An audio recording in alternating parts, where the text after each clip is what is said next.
Hi everyone, morning. How are y'all? So I wanted to come back on again to follow up from my part one. This is diagnosis part two. And I wanted just to come on again and say a massive thank you to you all. Like, it's just really continues to blow me away how much love and support there has been for me opening up about this and sharing my journey. And I've also been connecting with some more people, some new people, through my videos on Facebook and Instagram. And it's just given me such a massive feeling of that this is the right thing to do. I'm trusting my gut here that talking about this is the right thing, because sharing the awareness, sharing my journey, being able to touch and reach people that maybe don't know that they have this, or maybe know they have it, but they're in that place just now where they don't know what it is and they need that support. And also, like, over it, it's honestly blown me away. Like, for example, a Lipoedema doctor in Spain has been in touch just to give me their thoughts on what I'm doing by sharing my journey. So I am just massively thankful to you all for watching, for sharing, for sending me messages on my posts, or for sending me private messages and reaching out. It's just blown me away. Anyway, enough about that. I wanted to just follow up. So part one ended quite abruptly. If you've not seen it yet, please watch it, and also please watch my first video.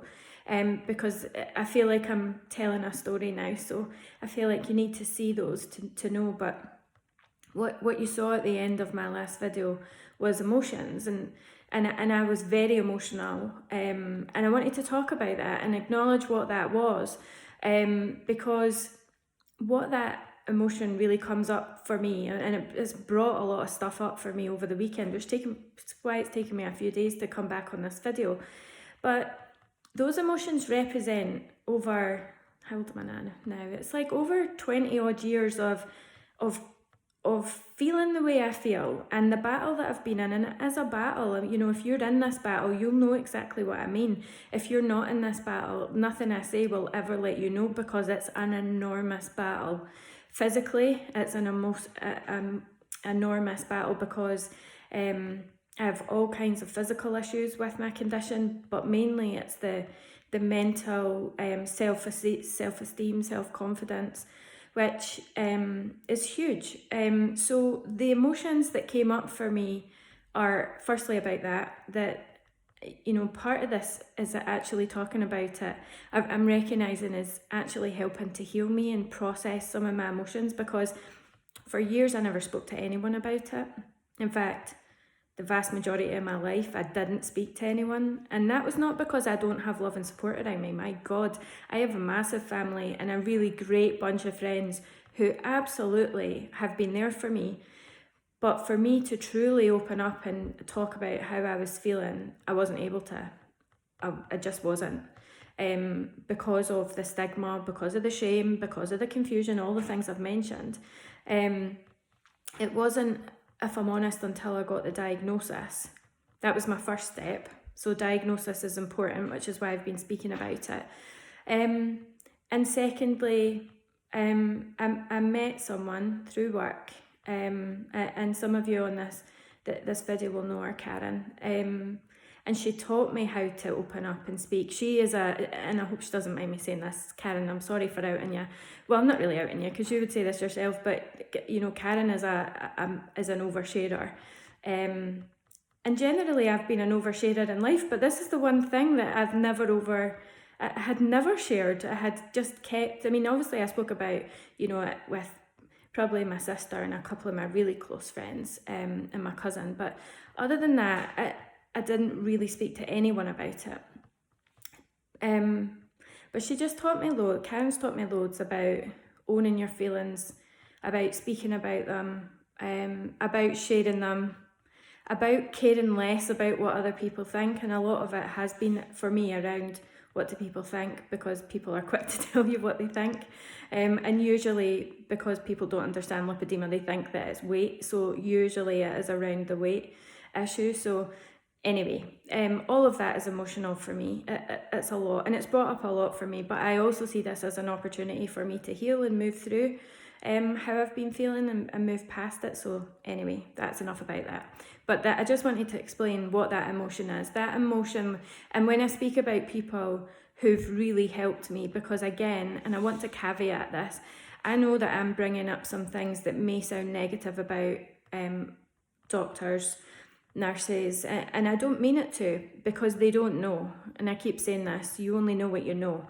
They don't know. So I'm sharing the awareness so that people who are going through this journey know that it's okay to challenge, know that it's okay to be informed, know that it's okay to ask more questions, trust their own body. You know your body more than anyone else.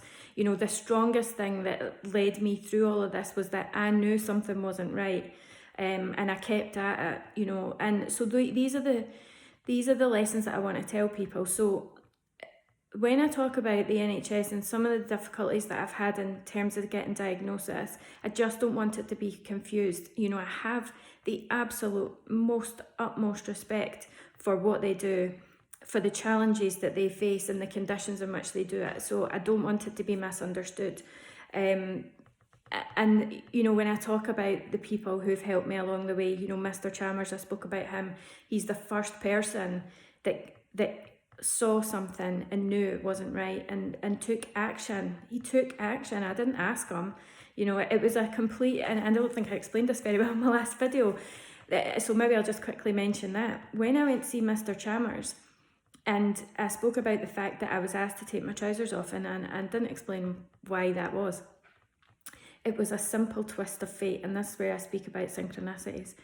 That nurse who brought me into that room, I wish I'd got her name.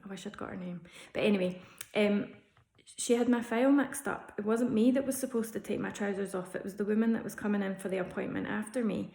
It was something so simple that changed my life. And it was enough that Mr. And the fact he didn't ask me to put my trousers back on, you know, he continued my consultation with no trousers on, but I kept looking at my legs. And I think he was curious, and he knew, and he knew that I needed more help, and he took action to help me, and I will forever be grateful for that.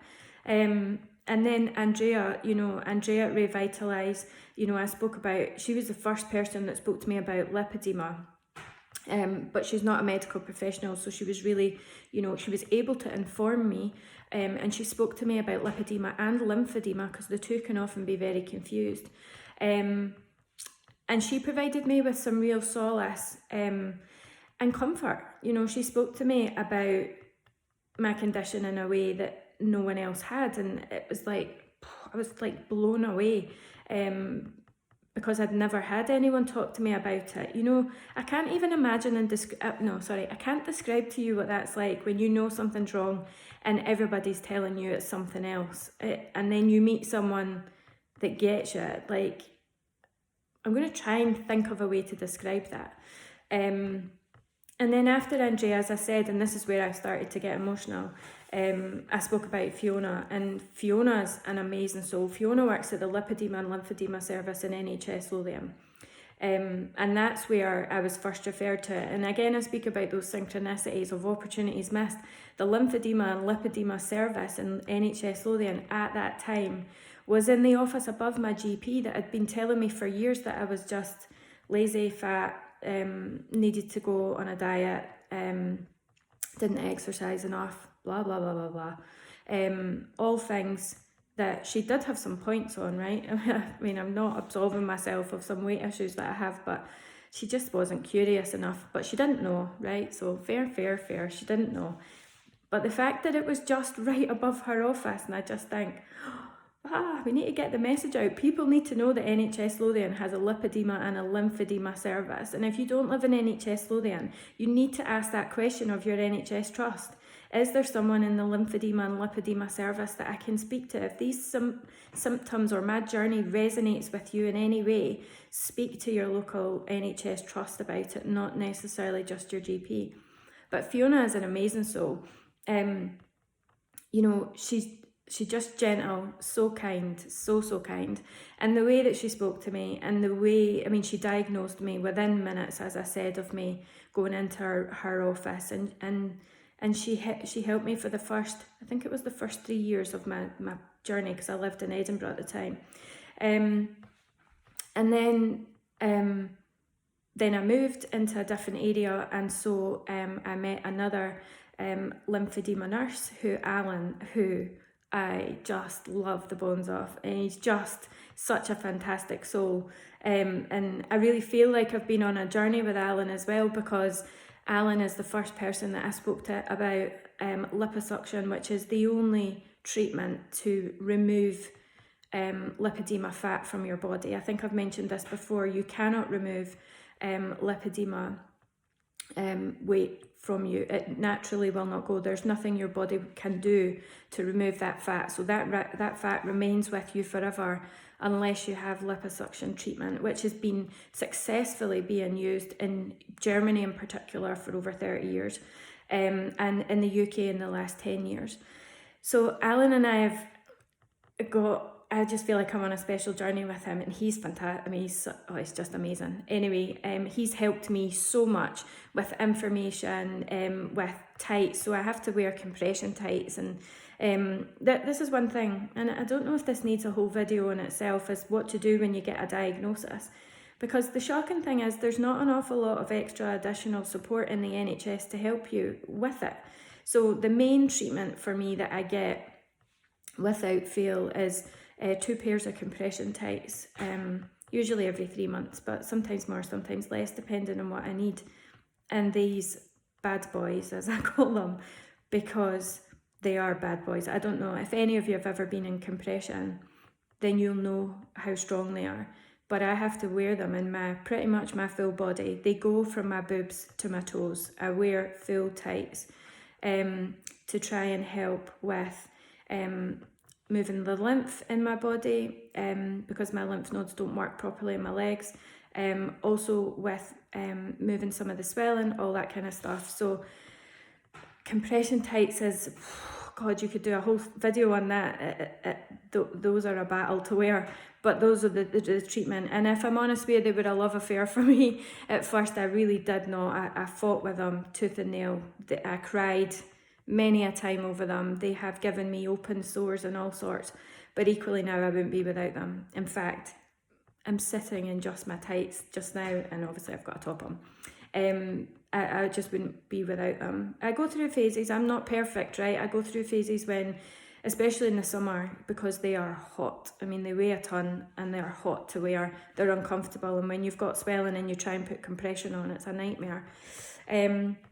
So anyway, I'm verging into treatment now, which I might do a different video on, but these are people that changed my life, and this is the strongest message that I would like to finish my diagnosis on, that I'd like to raise awareness, so to understand what the symptoms are and how it can affect you. And I'd like people to understand that even although you may be in a battle just now, or maybe you've not even been able to speak to someone about diagnosis, become informed. Read as much as you can. Talk Lipoedema, as I've said, is a fantastic organisation. You will get so much information from them. Lipoedema UK also massively helped me. And if nothing else, reaching out to these organisations helps you feel like you're not alone, because the biggest thing, and from a mental well-being point of view, the biggest aspect for me was that I felt very alone for a long time. I couldn't explain it, I couldn't understand it. No one I knew was having the same problems as me, which is ironic considering it's 1 in 10 women this affects. But it's funny, the more I learn, the more I know, the more I see it, and there is people that I know close to me and in my circle. And now I'm finding out there's even more by sharing this journey. So diagnosis is important. Stick at it, become informed, challenge, you know your body, trust yourself, do not give up. If I can help in any way, and you know, I'm thankful to those of you who've reached out so far, please reach out. Like, that's the whole point of me doing these videos. Okay, I get the side that I'm getting to heal myself through talking about it a bit more, but my main goal in all of this is really about helping you through this journey as well, because it's for sure a rocky road. Anyway, thanks for watching. I'm going to do another video. I think my next video I will do about treatment. Then I'll talk about my surgeries. And yeah. All right, have a great day. Thanks everyone for watching. Mwah.